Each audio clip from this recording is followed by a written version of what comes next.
Good morning, good afternoon, and good evening, everybody. Thank you for tuning into another Supatease video. And in this one, I've got my 9.1 ranged DPS prediction tier list for PvP. I was sweating over this one more than I was sweating over the heat wave. It's currently 42 degrees Celsius, 108 Fahrenheit, and combined with how difficult and sweaty it was to make this tier list, I am definitely bathing in it at the moment.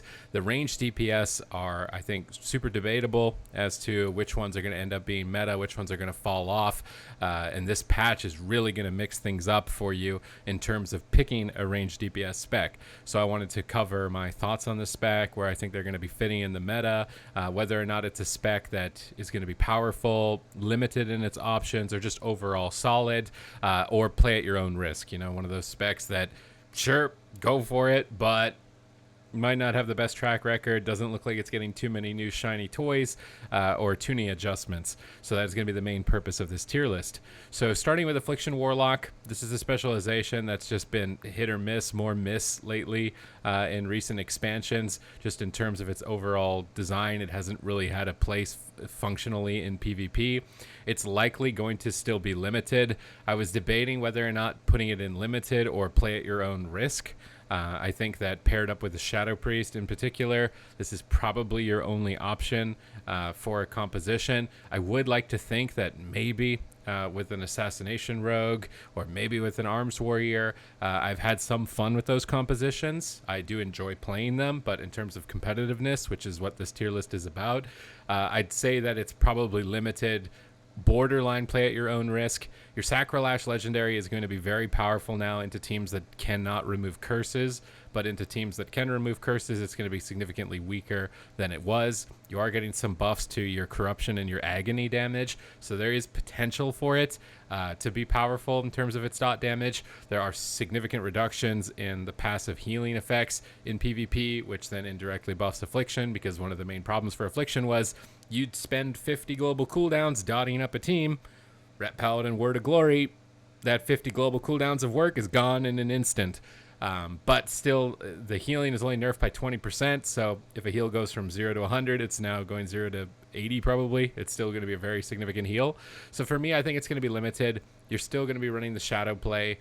I think it's unlikely that we would see any new compositions for Affliction. It would be really awesome too. I'd love to see in particular like a Rogue Lock Shaman come back into the meta, but with how strong melee cleaves are, it could be tough for Affliction to work. Maybe some Affliction Frost Mage if you really want to try and make it work, and that's where it's going to be limited. I don't think this is the spec that everybody's going to be swarming their compositions around, but within those specific comps, you might have some really good matchups, and I do think that it can be a fun composition to build around those damage over time effects, but it's definitely limited. Arcane Mage, I've seen pretty much one Arcane Mage this entire expansion, and he does pretty well for himself, playing Windwalker, Priest, Arcane Mage, doing decent damage, and they actually, I think it's the only mage in the game that doesn't run Triune Ward, running the Arcane Barrage, increased damage stacking over time to get massive burst windows. Your Arcane Blast damage is getting buffed. You're getting Arcanosphere, but I'm not sure if that's going to really end up being there. It could be like a cool power shot mechanic, maybe more so for random battleground montages or something like that.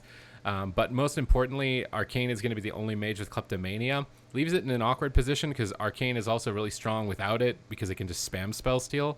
But at the same time, it might be a counter to the other mage specializations like Fire and Frost, because it can strip away their combustion or their ice form so easily, because Fire and Frost now no longer will have Kleptomania. But I think that might almost be a buff for Fire and Frost more than Arcane, because you probably don't want to run it. Unless you have to, I guess, in those matchups. For me, I think it's potential, because it's already shown potential currently, and it is theoretically receiving nothing but buffs, and its mage counterpart Fire, which was kind of the most dominant, is receiving a couple of nerfs, and I think that paired up with Rogue with Tricks of the Trade now being available to Assassination, and going for a massive Hemotoxin, which is going to be like a Sharpened Blade healing reduction mechanic, you could get some sick Rogue Mage burst damage out with this build, so it has potential. I think that it already did, and it's got even more potential now as a specialization. Probably not going to be the most dominant mage spec, and it's tough as the mage specs, because usually if one of them even irks out slightly ahead, everybody just all dog piles into that one because they want to be absolutely the most meta. But I think it has the most potential that it ever really has had moving into this patch. Now, Beast Mastery Hunter is one that is already meta, and I think it's becoming even more so meta. The main reason for this is the Tranquilizing Darts honor talent that's coming in here, and the Kindred Beasts honor talent. So their damage is going to be going up, and now they will have the ability to just shoot Tranquilizing Darts that can remove heal over time effects, remove absorb shields. It's going to be really powerful at stripping down targets and dealing tons of damage. I think it's likely to have some really good synergies with new specializations. I think already we saw in 9.0.5 in tournaments, at least some community tournaments, and even the main tournaments, things like Elemental Shaman, Beast Mastery Hunter. I think as a Beast Mastery Hunter, you're going to be feeling very good about this patch, not to mention the Sylvanas Bow, providing you the ability to proc silence on a target while you're stripping all their buffs and just doing a ton of damage. Almost seems unfair. To me, this is the Sylvanas patch. BM Hunter is getting the most crazy stuff I've ever seen. I think I'm going to level one. It's already proven. It's looking like it's going to be really good with Feral Druids. It could be pretty good with pretty much anything in the game. I think you're going to want to go with it. Beastmaster Hunter is looking real nice. And that's really all you can do to talk about it. It is receiving an honor talent also to help out with if your pet gets targeted, you can kind of go send it on a hiatus, and it brings out a different pet from your stable for a couple seconds, so you can protect your pet more if you really think a team is going to target it. That was one of the major weaknesses, so they give you an honor talent to deal with that, buffed up some of your strengths. Really, what I love that they did with Hunter is it feels like it's supposed to be the mage counter. For a long time, Hunter was the mage counter, and it just fell off the face of the earth, and mages were running rampant all over the place. It was like, where's the scissors to the paper? And it seems like they've done a good job of making Beast Mastery into the scissors for that paper. I don't know a single mage that wants to be fighting against a Beast Mastery Hunter, and mages are probably one of the most popular classes in PvP. So you'll be having a good time on this specialization for sure, and have a lot of options, so it's definitely meta. Balance Druid, this was a tough one for me to put into meta, because I don't think you're going to be the in-demand, everybody wants you on your team spec, but I think you will be solid and still have options. I think a lot of Balance Druids for PvP are going to be shifting over to Necrolord if they haven't already, because it's just getting better, basically. And the defensive bonuses of Necrolord are more valuable now because Frenzied Regeneration has been nerfed, and a lot of your personal survivability through your Guardian Honor talent has been removed as well. So going Necrolord to get that defensive bonus, as well as some extra damage over time, I think it's really going to make Necrolord a good one. So if you haven't switched to Necrolord as a Balance Druid, recommend it. BM Hunter's probably still sticking to Venthyr to stick with Flayed Shot, but Balance Druid, I think, is going to be solid. And I don't want to sound biased here, right? But how popular has Balance Druid really been? I've seen it very successful in Shadow Priest Balance Druid, Restoration Shaman, and I've seen it played with Warrior a bit, and with Elemental. Now, with Elemental, Balance Druid could be absolutely insane, but I don't think that it's going to have complete pick of the litter.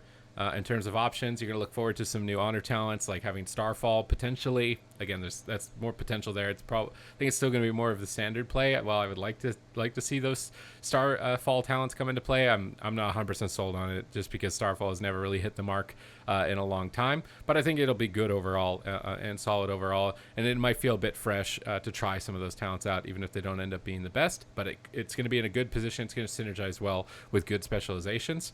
Demonology, this is one where you got to be careful where you put it, because it's just had, again, a hit or miss track record. You're either chaos waving people like Mr. Pandaria, winning BlizzCon, one-shotting people, or you're just completely forgotten about for an entire expansion. So it's a tough spec. So for me, I'm going to say potential. And the main reason for this is because Demonology is excellent at disrupting melee DPS and synergy with Frost Mage. And Fel Lord is getting buffed, so hopefully Fel Lord isn't Fel Pushover, where it doesn't do anything and it just dies to the gust of wind. And Fel Lord getting pinned down on a target with a Frost Mage snaring targets in it, I think will be a great combo for Demonology. And then Fel Obelisk to try and buff up your Demonic Tyrant and buff up all of your demons, maybe more often outside of your Demonic Tyrant window as well, could give you more sustained pressure overall. So it's showing more potential. But I'm hesitant just because with its track record, from what I've seen, I don't think it's going to be the Chaos Wave stuff, right, where it's like, oh well, it's obviously up there, but it might be a solid pick and it has potential. So if you are interested in trying Demonology, I think this might be the patch to do it. But Destruction, I think, is almost guaranteed to be a solid pick.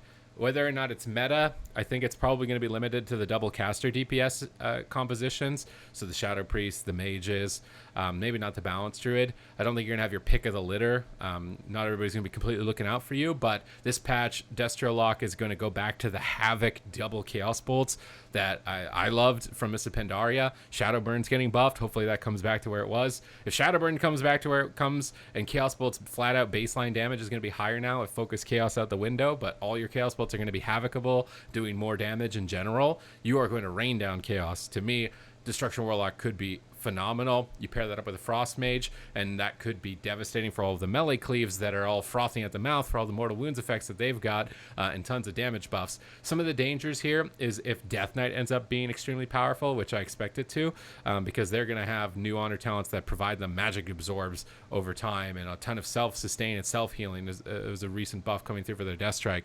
So having a Death Knight on you and having these double melee DPS can be really tough to cast, and that could hold you back. And that's why I don't think that you'll be meta. I'll think you'll be solid, you'll have a place within the game, but I don't know if everybody will be wanting to talk to you. You know, I don't think you're gonna be the most popular kid, but you'll be a solid spec. Elemental Shaman, on the other hand, I think is going to be a meta specialization coming in from Beast Mastery Hunter. One of the main things that was holding Elemental back was healers dispelling their Flame Shock. Now they're going to have an honor talent that's going to punish people for dispelling their Flame Shock. They're going to spawn a volcano underneath them, and they're going to go up into the sky for a couple of seconds. Wish it was a little more intense than... It sounds more intense than it actually is, but it is better than nothing as a punish. And I think Elemental Shaman is going to have really good synergies again with the double casters. So Destro Ellie, Boomkin Ellie, I think in particular, for all these melee cleaves, has always been a really good composition in that matchup. And it's been really good at blasting down hybrids as well with a lot of burst damage. So I think that it has good synergies. It's already in a great position, and it's just getting shored up its weaknesses that it had previously. So without a doubt, I think Elemental is going to be a great specialization. It's moving into 9.1 in a great spot. Now, Fire Mage is getting some nerfs, and it's one of those specs where it's like it gets some nerfs and it's still the best, right? So, and I want this to be as accurate as I can possibly be for 9.1, but it is a prediction. After 9.1 has been fleshed out, I will be reviewing these and then releasing what has actually happened, and then let's see how close I was this time, kind of deal. But for me, Fire Mage is going to be playing pretty much only with rogues, maybe warriors, potentially. The warrior mage paladin, we saw that a ton, and then the rogue mage as well. But with assassination rogue, you're going to get sharpened blade, and you're also going to get tricks of the trade. And tricks of the trade on fire mage during combust is going to be nuts. And no other mages are going to spell steal it away from you other than arcane. And I mean, the population size of arcane is very small, so you're likely to get more value, at least out of your combustions, against other mages in Magemere. But with Beast Mastery Hunter and Feral Druid, maybe they have some other things coming your way. So this is a really tough one to say whether or not it's going to be meta. I think it's going to have a solid spot. And especially with the rogues, basically it's where it is already, I think, and it's just going to continue to be in that spot. But these melee cleaves might make it really tough for you, and then now the BM Hunter changes might also start to make it tough for you. So you're maybe not going to be the cream of the top. It's really hard to say that because Fire Mage has been good for so long and people are so good at it. So even if it technically on paper looks like it should be worse, because they've got so many more hours in it than people do on Beast Mastery, or some of these other specializations like Arcane or Balanced Druid, it ends up just being in all the tournaments anyways because everyone's played it for so long, even if it is mechanically at a lower end. But there's been a lot of attention on Fire Mage, whether it be PvP or PvE. It's a very popular and successful spec, so it's kind of got the crosshairs on it for potential nerfs constantly. So I think that it'll still be in a solid spot because it's got polymorph and it's tanky, and paired up with the rogue during its burst damage, seems pretty straightforward. Frost Mage is getting some consistent damage buffs to its Frostbolt. I really wonder if this Ice Wall is going to end up working out for Frost. You construct a wall that's actually prevents line of sight, so you could put it in between a healer and the target they're trying to heal and interrupt their heal. You could stop a melee from trying to retreat. You could protect yourself on a pillar from people chasing after you. There's really cool potential. And Frost Mage has been the double caster, so the Shadow Rift honor talent for Warlocks, which allows them to teleport enemies to where their portal is, so they can use that to relocate them, lock them over there with some snares. They use their mobility to get back. The Warlock ports, that's basically an extra gap closer. That's really critical for Warlocks in terms of their survivability, to be able to actually get away from a lot of the melee DPS. You can almost think of that as just getting an extra gap closer. And then with the Frost Mage locking them away potentially, I think that Frost Mage is probably going to be a solid pick, but maybe towards the bottom end. I think it's going to be in those caster comps. Fire is going to be the rogue kind of player, maybe warrior player. Arcane might be a bit of a flex where you could play both, although double caster probably still better as Frost. So maybe you're competing more with Fire. But Frost I see being a solid pick. Where I see you struggling again is the BM Hunters, the Feral Druids just running you down, staying on top of you. But you may shine as a good counter pick to the Death Knights and all the melee cleaves that are going to come along with that, especially if you pair yourself up with a Destro Warlock or maybe a Demonology Warlock. I could see that as well. And then finally, no, not finally, but Marksmanship Hunter. I mean, I'm just going to do this right away. I mean, this is a spec where I think it needs some tender love and care like Shadow Priest got at the start of Shadowlands. Because right now it's the spec that at the start it either one taps people and it's like, oh no, it's killing everybody instantly, and now it gets nerfed to the ground and we don't see it forever. The only thing it's getting is a concussive shot stun, which it hasn't had in a long time. I think that's probably going to be more fun in Battlegrounds, but in competitive 3v3 arena, it's still very fragile. It's stuck in one spot, doesn't really bring a lot of anything. I struggle to see where it's going to go, especially with how good Beast Mastery is. And they're both directly competing with each other. On one hand, you got Beast Mastery running around, instant cast, everything's easy game, easy life. You got Marksman stuck in the mud trying to lift its boots out, and it lost its boot, and it's trying to crawl across the field while it's getting just wrecked by everything. I don't know. So one of them sounds like the good life. The other one sounds like I don't know what that is. I think it's a play at your own risk. Might be super fun in some random battlegrounds and trying to sneak up and blow people up and get these concussive shot stuns for some duels or something. But to me, MM is still a spec that needs to be getting some love like Shadow Priest got. And then finally, we've got Shadow Priest. Shadow Priest is receiving some pretty big nerfs to its self-sustain by losing your Devouring Plague Honor talent, which increases the duration of it. You're going to see buffs to your overall kind of dot damage to everybody, but that damage hasn't been relevant for a long time. It's usually Mind Games is the only thing keeping you in the game, and it's still there. Mind Games is still going to be super important for denying hybrids, but losing some of that self-sustain with these Zug melee that are coming in, and the Zug melee are getting tankier, especially the DKs.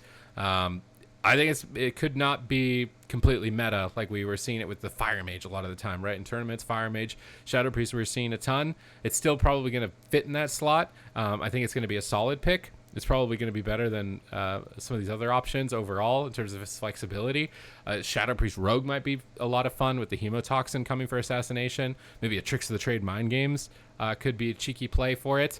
But I think that this is kind of the BM Hunter patch, the LE Zap patch, Double Wizard versus the Zug Melee. That's kind of what I'm expecting to have happen. But it was quite a big shakeup. So it's a matter of now wait and see. This is my assessment overall of all the changes coming in, what I think is going to be weak, what I think is going to be strong. What do you think? In the comments down below. Do you think I'm going to be totally off base here? Comes out tomorrow. We're going to have a week to start getting prepared on our characters and get them out there. I think at least for myself, I'm right about anything is going to be BM Hunter. I think I gotta make one. Other than that, thank you very much for watching the video. If you liked it, leave it with a thumbs up. Subscribe to the channel. Just let you know when these types of videos go live. So if you want to be in the know and the now of World of Warcraft, this is the place to be. And other than that, thank you very much for watching the video. I will see you in the next one.